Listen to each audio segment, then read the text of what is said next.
नमस्कार, माझे नाव रिया मच्छिंद्रनाथ गोसावी. शाळेचे नाव जिल्हा परिषद शाळा ओटव नांदगाव, तालुका कणकवली, जिल्हा सिंधुदुर्ग. पाठाचे नाव पाणी किती खोल. या पाठावर आम्ही नाटक सादर केले आहे. ही कडब्याची पेंडी कडब्या कुट्टीवरून कापून घेऊन ये मला, म्हणजे की मला कडबा नीट जगवता येईल. दे मला पेंडी बांधून आणि एक रिकामा पोतं सुद्धा दे, मी कापून घेऊन येतो. अरे काळजी करू नको, गुडघ्या इतकं तर पाणी आहे, आरामात जाशील. हे वेड्या, कुठे चाललास? नदीला पाणी किती आलंय, वाहून जाशील. मागे फिर. अगं खारुताई, बैल काकाने सांगलंय की गुडघे इतकंच पाणी आहे यार, मला आरामात जाता येईल ते म्हणाले.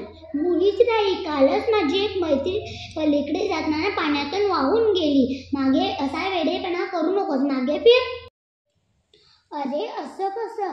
सकाळीच तर गाढव दादा नदी पार करून गेला, त्याच्या पोटापर्यंत सुद्धा पाणी नव्हतं. अगं मला बैल काका म्हणाले की पाणी कमी आहे, पण खारुताई म्हणाले की तिची एक मैत्रीण पाण्यातून वाहून गेली, म्हणून मी घाबरलो. लगेच परत आलास?